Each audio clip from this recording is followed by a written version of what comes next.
Hello दोस्तों, एडुमैक्स on air का सबसे पहला वीडियो इंग्लिश का, जो बहुत ही बेसिक और बहुत ही सिंपल चैप्टर से स्टार्ट होने जा रही है। चैप्टर का नाम मॉडल्स है। ठीक है, चलिए फिर बिना लेट किए हुए हम लोग मॉडल्स के बारे में बात करते हैं, देखते हैं, समझते हैं। तो मॉडल्स का सबसे पहला चीज़ कि इसका जो प्रोनाउंसिएशन होता है वो क्या होता है, मॉडल्स होता है फिर मॉडल्स होता है। बहुत सारे बच्चे इसमें कंफ्यूज रहते हैं कि इसको क्या बोला जाए। सो बच्चों, इसमें ध्यान देने वाली बात यह है कि MODELS को क्या बोलते हैं, मॉडल्स, बट ये क्या है स्पेलिंग, MODALS। सो इसका जो प्रोनाउंसिएशन है वो क्या हुआ, मॉडल्स। ठीक है, सो ये छोटी छोटी चीज़ें हैं जो हम लोग को अपना इंग्लिश इम्प्रूव करने में हेल्प करेगी। ठीक है, और इन चीज़ों का अगर ख्याल रखा जाए तो बहुत ही अच्छा रहेगा। तो बात करते हैं आगे, क्या बोल रहे हैं, modals. Verbs are classified into 2 major classes. मतलब वर्ब्स को दो मेजर क्लासेस में, दो बहुत ही मुख्य रूप से दो क्लासेस में वर्गीकृत किया गया है, क्लासिफाई किया गया है। क्या क्या है वो, फर्स्ट क्या है, लेक्सिकल वर्ब्स, मतलब टू डू वर्ब्स। ये ऐसे वर्ब्स हैं जो आपको नॉर्मल एक्टिविटीज़ को भी, जो सामान्य जो क्रियाएं होती हैं, जैसे टू गो हो गया, टू स्लीप हो गया, टू वॉक हो गया, टू रन हो गया, टू ईट हो गया, एट्सेट्रा। मतलब जाना, सोना, वॉक करना, खाना, दौड़ना, एट्सेट्रा। ये सब क्या है, लेक्सिकल वर्ब्स है। फिर इसको आप बोल सकते हैं कि नॉर्मल वर्ब्स। हम लोग बचपन से यही पढ़ते हैं, नॉर्मल वर्ब्स। ठीक है, नेक्स्ट क्या है कैटेगरी, ऑक्सिलरी वर्ब्स। ऑक्सिलरी मतलब ही होता है कि सपोर्टिंग। मतलब अगर आपको सेंटेंस में या फिर जो क्रिया में अगर आपको मेन वर्ब नहीं हो, जैसे क्रिया अगर है उसमें बस मेन वर्ब नहीं है, तो ये जो ऑक्सिलरी वर्ब्स होती हैं वो सेंटेंस के स्ट्रक्चर को सपोर्ट करने के लिए यूज़ में लाई जाती हैं। ठीक है, इसलिए मैंने बोला इसका जो यूज़ है वो एक सपोर्टिव रोल की तरह होता है किसी भी सेंटेंस में। ठीक है, अब इसके भी दो पार्ट हैं, इसको भी दो कैटेगरी में क्लासीफाई किया गया है। फर्स्ट क्या है, प्राइमरी ऑक्सिलरी वर्ब्स। ठीक है, उसमें क्या क्या है, to do, to have, to B.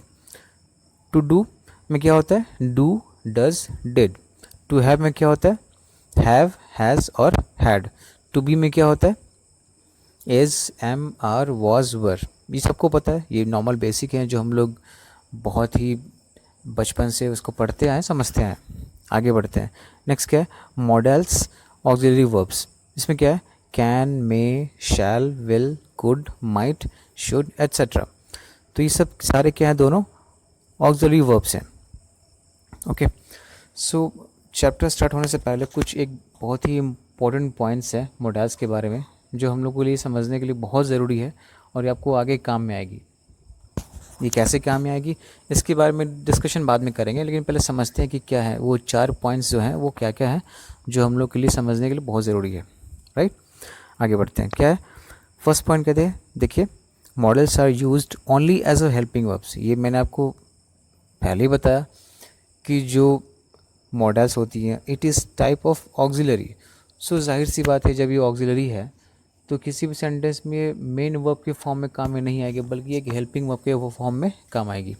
वही चीज़ यहाँ लिखी हुई है, modals are used only as helping verbs, not in the form of main verb. मतलब मेन वर्ब की तरह इसका यूज़ नहीं किया जाता है किसी भी सेंटेंस में।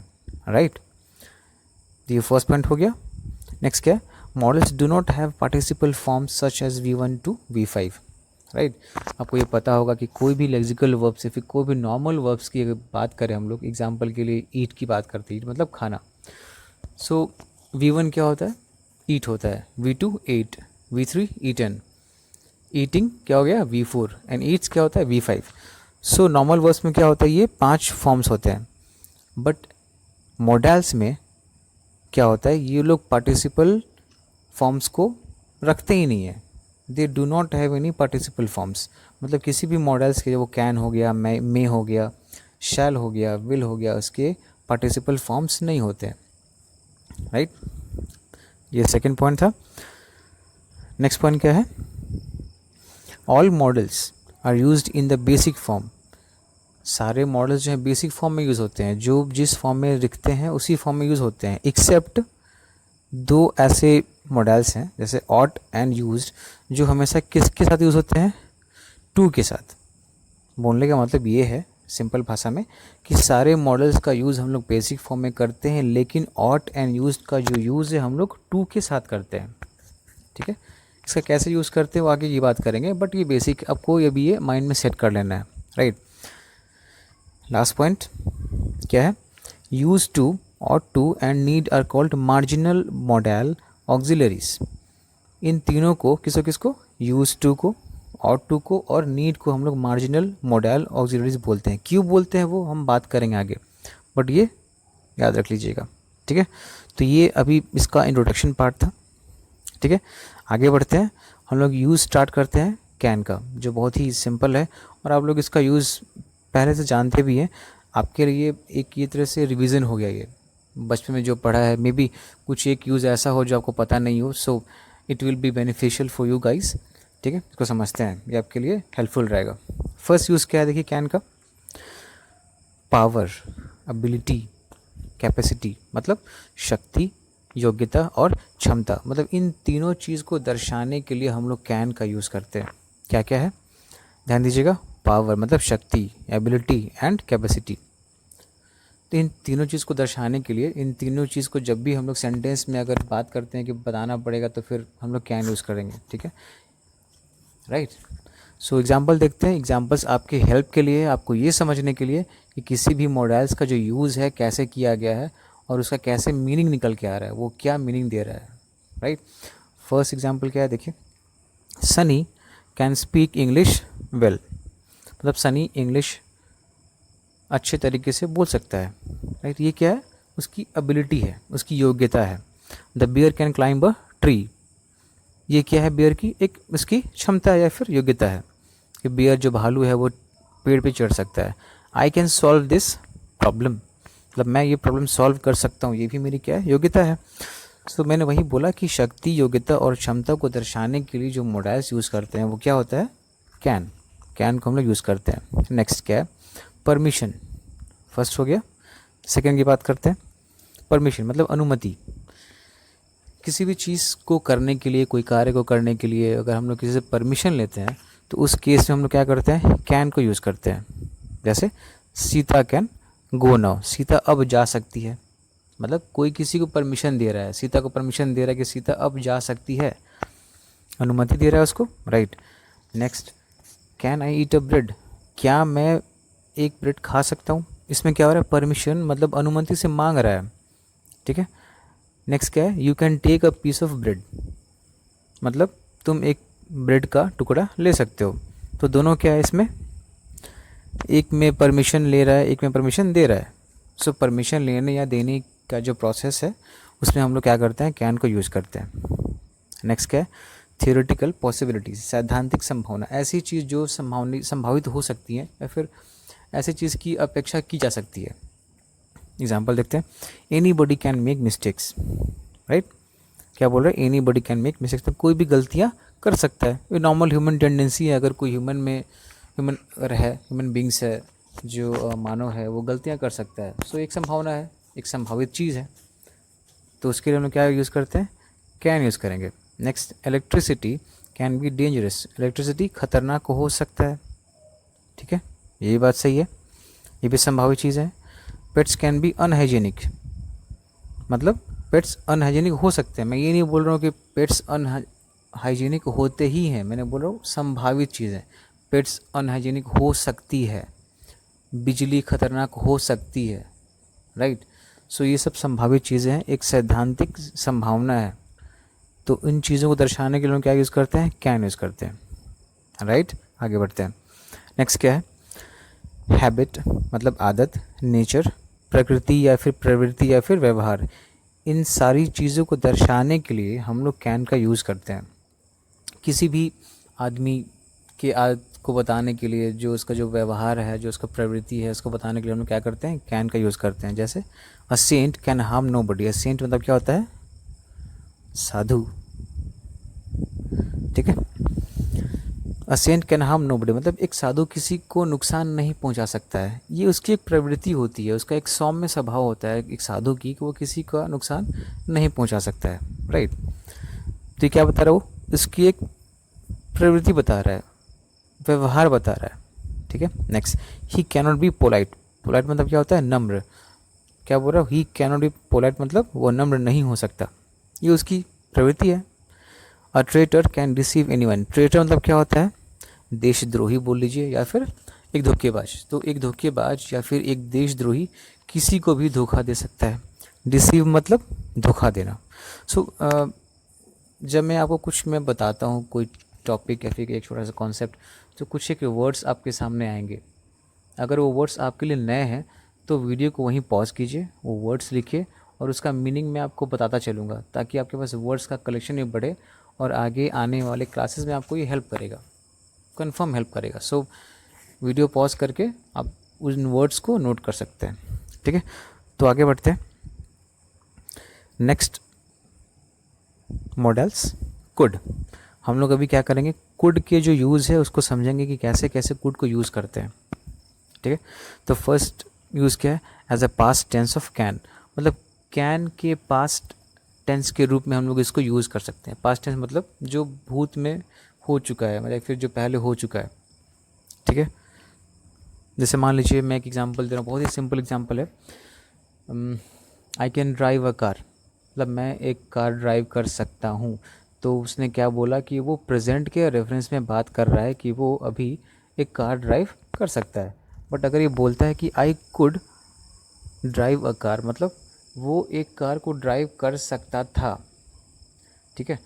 तो वो कैन के पास्ट फॉर्म के रूप में उसको यूज़ कर रहा है, ठीक है। तो कैन और कुड का जो डिफरेंस है ये यही चीज़ है, राइट। एग्जाम्पल देखते हैं। I could not attend your birthday party, मतलब मैं तुम्हारी बर्थडे पार्टी अटेंड नहीं कर सकता था, ठीक है। नेक्स्ट क्या है? Ram told me that he could help me. Ram ने मुझे बोला कि वो मेरी हेल्प कर सकता था। तो दोनों किस में क्या यूज़ किए हैं? कुड, ठीक है। Next, as a past ability. जैसा कि मैंने आपको बताया कि कोई भी चीज़, कोई भी एबिलिटी है, अगर वो पास्ट में उसके पास अगर थी, तो उस चीज़ को दर्शाने के लिए हम लोग क्या करेंगे? कुड को यूज़ करेंगे। एग्जाम्पल देखते हैं। फर्स्ट क्या है? I could pass the exam, मतलब मैं परीक्षा पास कर सका या फिर मैं परीक्षा पास कर सकता था। ये वो एबिलिटी है जो बता रहा है कि पास्ट में उसके पास थी। ये प्रेजेंट की बात नहीं कर रहा है, ध्यान रखिएगा। ये वो एबिलिटी है जो उसके पास पहले से थी, वो शायद पास कर सकता था, ठीक है। She could drive a car at the age of 6। क्या बता रहा है वो? कि वो जब वो 6 साल की थी तो वो एक कार ड्राइव कर सकती थी। सो क्या बता रहे हैं दोनों केस में?